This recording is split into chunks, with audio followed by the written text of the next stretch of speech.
Hey all, Bridget Bartlett here. Today I'm going to show you how you can customize your calendars inside of HighLevel without using any code. Okay, now before I can show you how to do that, we need to create a calendar. Okay, now it's really simple. I am just going to go into my account here in the calendar section, and you'll see here, go to calendar settings. So I'm going to click there, and now I need to create my first calendar. So I'm going to click here, and you do have several options. You can use the simple calendar, the round robin calendar. So basically, if you have a team and you want to, every time an appointment is booked, you want to distribute those appointments throughout your team, you can do that. If you want to book like regularly scheduled class bookings or meetings, you can do that there. And then also collective bookings. So if you want to have multiple team members in there as well, then you can create that type of calendar. Most of us are going to just be using the simple calendar. So I'm going to choose that here. We want to give our calendar a name. So I'm just going to say demo. And we can add a description for our calendar. So I'm going to just say this is the description of our demo calendar. Now, the reason I am putting that there, even though I know you understand what a description is, because when I look at the calendar, I want to know where for example, if I create a description, I want to know where that's going to show up on the calendar. That's just, if you don't know, that's something that I use to kind of help me figure out where the content I want it to be and what it's going to look like. So now I want to give my calendar basically a slug, right? Now this needs to be unique for your agency, because if you just type in booking, you're going to see that this is already taken because it's throughout the whole system, right? So we're going to say booking hyphen demos. And it looks like that one is not taken. So let's go ahead and use that. We're going to choose how long is our meeting duration. 30 minutes is fine, but of course you can choose basically as long as you want. And then also, what days are you going to be available to accept your bookings? This is selected Monday through Friday, 8 a.m. to 5 p.m. So of course you could adjust that as you see fit. You also can add your meeting location here. So this would be like a Zoom link or something like that. I actually prefer to set my meeting location in the user settings, but that's a different training. You also have the ability to accept payments here. Now, for this example, I'm not going to show that, but if you did want to accept a payment, you could just simply say like $297, and then now it's going to require them to make a payment before they book. So that's really cool. And of course, here is the description for that.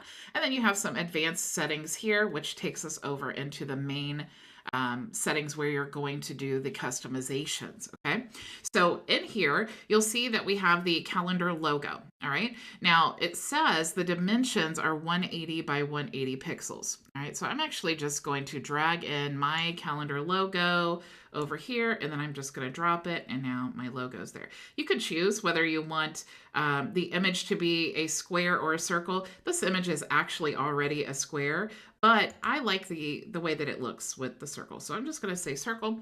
And of course, we have our calendar name. We have the description here. We have a group. So if you have a series of calendars that you want to use, like basically like a service page they could go to and choose which service they want to book an appointment, then of course you could create groups there. You also have the custom URL, booking demos we discussed.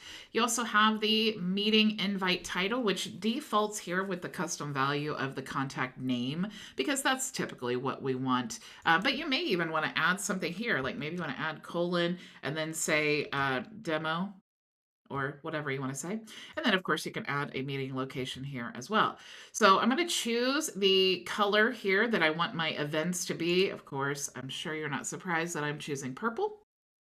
And I'm going to go ahead now and go to the availability. So here I'm choosing more specifics, right? I can I can choose the standard basic calendar, and then I can also choose my like the custom times, right? So if I want to choose like maybe December 14th at this time, and then maybe December 15th at this time, and have that be my only selections, I could choose that there. But the standard calendar is what I'll go ahead and use. And of course, if I wanted to add maybe 8 a.m. to 12 p.m. and then 1 p.m. to 5 p.m. maybe I want an hour off for lunch or something like that, I could just simply add that time here. So I would do like maybe 11 I'm sorry, I would do like maybe 11 a.m. a.m. And then over here, I could say that I'm going to start working again at 12, and then I'm going to work until 5 p.m. Okay. So that's kind of how you would do that. Okay, so you can really customize your availability. Now, you can also choose reoccurring meetings. So if you maybe wanted to do like open office hours every Friday at noon, then you can make this a reoccurring thing. Also, you want to choose the meeting interval. So how long are your meetings? How much time in between meetings do you want to select? How much notice do you want? So, if you put 0 days, they're going to be able to book. And if it is, 2 p.m. and there's an available appointment at 2:15 p.m., then, you could put 0 days and then have no notice at all. Or you could choose maybe 1 day notice so that you are aware of what you need to do, at the start of your day. You also can choose a date range, which I highly encourage you to do, like no more than 14, because typically if we book an appointment, 30 days or 2 months out, then we are likely not going to remember that. Even with reminders and things, we might be like, oh, when did I book that appointment? So I always say like 14 days out is good. And then also the maximum bookings per day. So how many bookings do you want to do? I know me personally, it's a lot for me to do more than one consult per day because I have other things that I'm doing. It's not my main focus of my business. So I would maybe just choose one, but maybe you want to choose 8. I mean, it's really up to you how many bookings you want to do, and then also how many bookings per slot do you want to have available. Typically, most of us will choose one, but if you have multiple team members, you might want multiple per slot. And then also the buffer time here. Okay, so now we want to choose the forms and the payments. Okay, so we have this select form. You can create any form that you want to. It will set it to the default though, but you may have specific questions that you want to answer. And then also you can pre-populate the fields with sticky contacts, which I love, especially if they're coming from another page where they have entered in their name and phone number and all of that, because it will pre-populate in the calendar and they won't have to do that again. The easier we can make it for our leads to book, the more likely they are to actually do it. Okay, so that's just one extra way of making it easy. And then also we have the consent checkbox. This is just for compliance, because if we are sending text messages to remind them of the meeting, then we want to remain compliant and have them check that box there. We can allow them to add guests or not. We also have a confirmation. So when they book the appointment, do you want them to see a message? Right now it's set to the default message. Thank you for your appointment request. We will contact you shortly to confirm. Please call our office, da da da da da. You can customize this if you wish. And then you can also redirect them to another page. That's really my preferred method because you have a lot more customizations when you send them to another page. But of course, you can customize this message, and that's good. You want a Facebook Pixel ID added to this so that you can track how many people are actually converting into a booked appointment. You can add that there. And then also auto-confirm new meetings. You'll see this message said that we'll contact you shortly to confirm. If you want to auto-confirm, you just toggle that on there. You can also accept payments like I was discussing in the previous thing. It's all the same settings there, right? We have the notifications. So when we have an appointment booked, we have an acknowledgement email. So who should receive this email, the contact, and maybe we want additional people to be notified when an appointment is booked. We could select that there. We could allow Google Calendar to send invites or update emails to attendees. That's great if you don't have like a setup or whatever. I would encourage you to use the HighLevel follow-up process. However, if you do like the Google, we all have different businesses and use cases. So if you do like that and you need that, you do have the option to just check that on and allow Google Calendar to send the invitations. The cancellation and reschedule, you can toggle these on and then it will allow them to do that. You also have your connections here. So if you want to link to an external calendar, you can do that here. Now here is the new option to customize. All right. Now to utilize all of these customization features, you need to make sure that your group calendar and your individual calendar is set to Neo. Okay, if it's set to classic, you won't see any of these new features. It needs to be set to Neo. Now here we can set our calendar cover image. This is just for the individual calendar. It's not going to be for the for like a group calendar. So it even says here the uploaded image will be visible within the group view for Neo template and won't appear in the individual calendar. Okay, so this is for the group view. If you want to change the image that appears in the individual calendar, you're going to want to do that here. Okay, so just to clarify that. If you didn't have an image here, you can actually click here to go to your image gallery where Unsplash is. So if you click that, and let's just say I'm just looking for a random picture of a woman. We'll just choose this one here. And so now we have that as our cover image, okay? You can add the color here. So the primary color is going to be obviously the color that pops out, and then you have your background color. Okay, so the main things you're going to be able to change here is the primary color. That's where like all the text and all of that is, and then the background color is obviously the background color, and then we can change what the button says. So if we don't want it to say schedule meeting, we can actually just say book with us exclamation. And now we can add a hex code. I'm actually just going to hop on over here to Canva because I keep all my brand colors stored in Canva and it's easy for me to find. So I'm just going to say, let's go ahead and just make this whole background purple. Okay, so I'm going to go to background and let's just make it purple. Why? Because I love purple. And let's make the primary color orange, okay? Because we want it to pop, and orange is another one of my brand colors. So let's go ahead and add orange. All right, so now we can choose to display the calendar title, the description, or the details by toggling those on or off. And then, of course, if you did have custom code that you wanted to add, you could do that here. Okay, so I'm going to go ahead and just save this.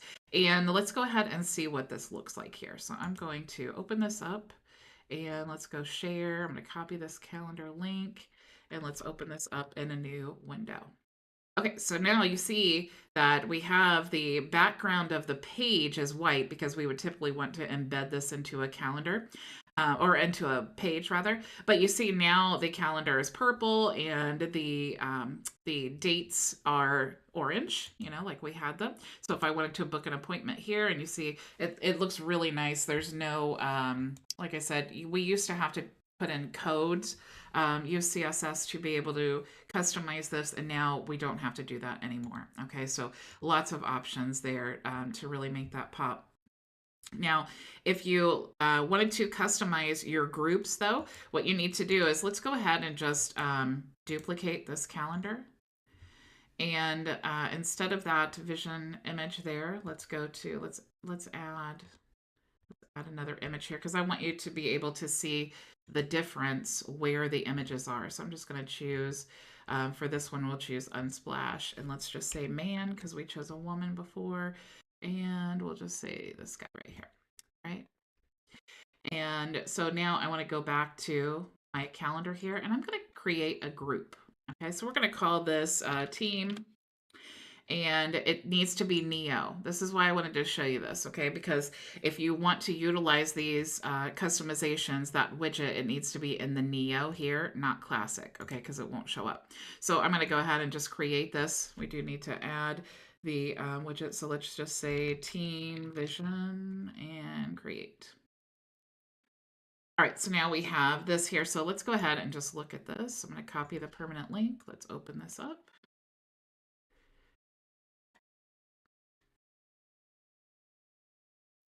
Okay, so we have no calendars here in our team. So what do we need to do? We need to go and add, let's go here.